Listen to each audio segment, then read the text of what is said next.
but one thing that remains true is that this dude is a lab rat. He is always in the training mode. He is always reviewing VODs, not only trying to figure out characters, but figure out players as well. So it doesn't surprise me that they send Booce up to go up against Crossover and the Mai, right? He's going to be playing in the weeklies all the time. He's probably fought Crossover plenty of times. And just in general, when it comes to Mai, I have the most confidence in Booce being prepared for the character. No doubt, right? I feel like that's going to be something that needs to be talked about in regards to like keeping up with the meta. A lot of these players coming into it, that kind of talk, I feel like goes, I want to say like, it's hammered in more often than not. Like, it's kind of easy to just say like these guys are prepared for it, right? It's just another thing to kind of show it. And honestly, I'm starting to really feel confident in saying that these guys are well prepared for each other in regards to the meta. There have been a lot of crazy results thus far. Like, although like some have been blowouts, like 30-10, that's just the nature of the beast when it goes like back and forth between 10s and then getting that 20-point ball game. Don't let the actual number of the score fool you.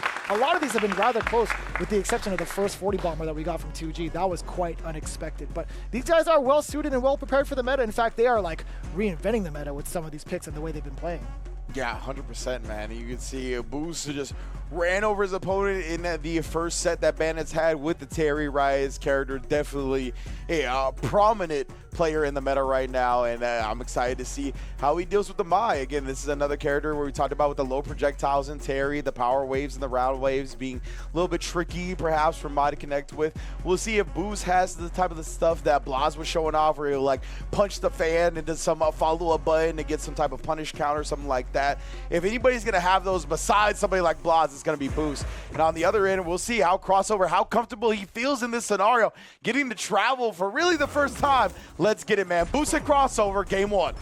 I know for sure we've actually had like Crossover going into pretty consistent matches, not even just like on a weekly basis, but also being a part of First Attack, right? One of the biggest events in Puerto Rico, and also being a part of like his own scene with Blink Respawn. He's gotten so much practice and so much time to really flesh out the way he wants to play Mai, but it's really up to Booce to see if he can step up to the challenge, which he has done so far. Again, this is the second go around for Bandits today, but now we're seeing so much more activity coming in from these projectiles. Yeah, consistently just trying to power wave him down right in that range where Mai wants to throw these fans, right?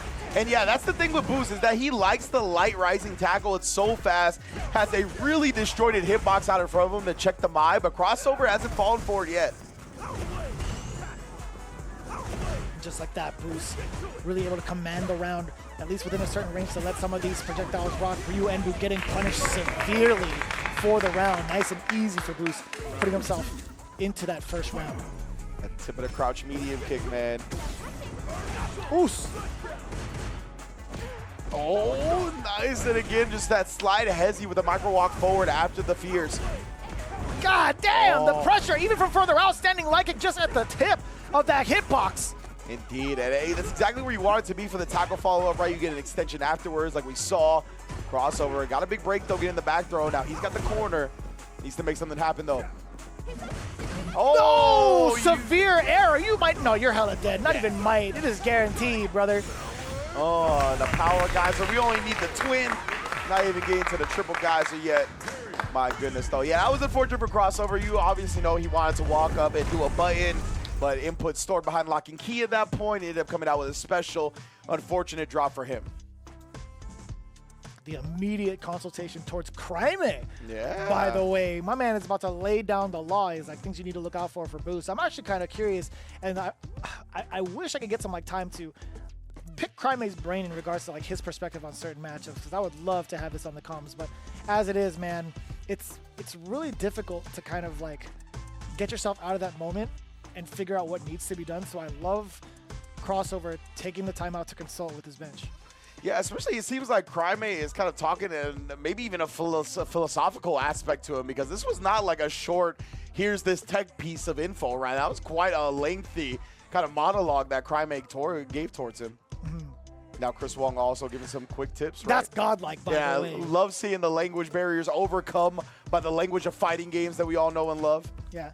And Chris Wong's been spending a lot of time in like some of the CPT premieres that have happened in the United States as well. Yeah. I do get a couple of chances to talk to him as well in regards to like his switch over between like Luke and other characters. So, I mean, he's gotten a lot of my experience. In fact, has also changed up in using Mai every so often. We saw that over at the Chengdu premiere. So I love the fact that we're getting like the double team advantage, or at least the double team in terms of advice from both Kraime and Luke. Chris Wong. I might as well call him Luke Wong at this point, dude, because like sure. he's still my GOAT for Luke picks. Sorry, Triumph. Right now, Booce did manage to get the first dub, right? And that's what I was talking about, the light tackle.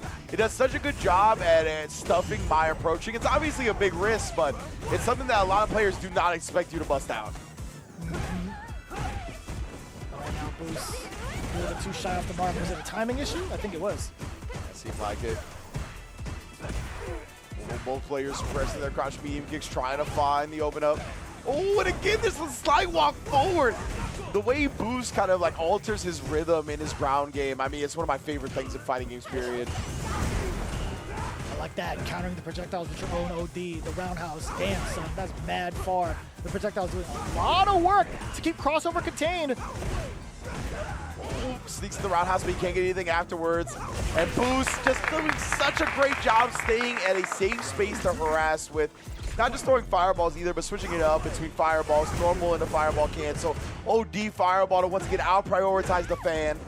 And also kind of throwing out that strike throw scenario with the drivers forward into that fierce +5. OD rising tackle. Crossover has not found the momentum he needed, and he's also getting pushed back a lot of the times with some of these normals, whether it's medium punch or standing fierce, getting outright punished. Booce with a substantial lead now with the burnout. Look at that match point still from downtown. Damn, son! Oh my, oh, I thought that was about to be, knowing Booce, that was a frame kill setup on that, but he ended up dropping the combo after the first hit anyway. I was going to say, is that hella needy for you to get a link off of that? I was going to say, I think that was all intentional until the drop, obviously. But I think that those first couple of whiffs were part of the plan.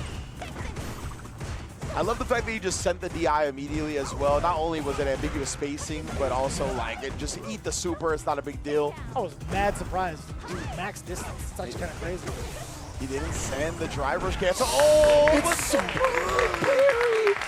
and then the crouch medium kick target combo afterwards. Booce takes it 2-0. Both his sets so far today, I believe, won 2-0. What a showing for Booce, man. The Booce man? The Booce man. Hell yeah, dude.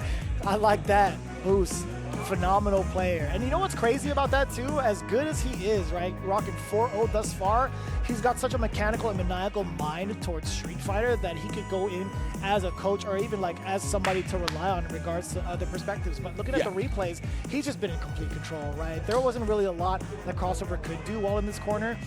It's not to say that there weren't any options, but like in his mind, the plethora of options right now, we're just getting shut down. There were so many options, I mean, so many spots where Booce would throw out fireballs to the point where it would actually catch your jump even before it even gets to be executed, right? There's been so many times where Booce has just kept Crossover grounded consistently. That's why I love Bandits picking up Booce, because we know that Booce's mind for fighting games is like one of the most advanced out there. He thinks about so much. He reviews so much footage. He takes so many things into consideration.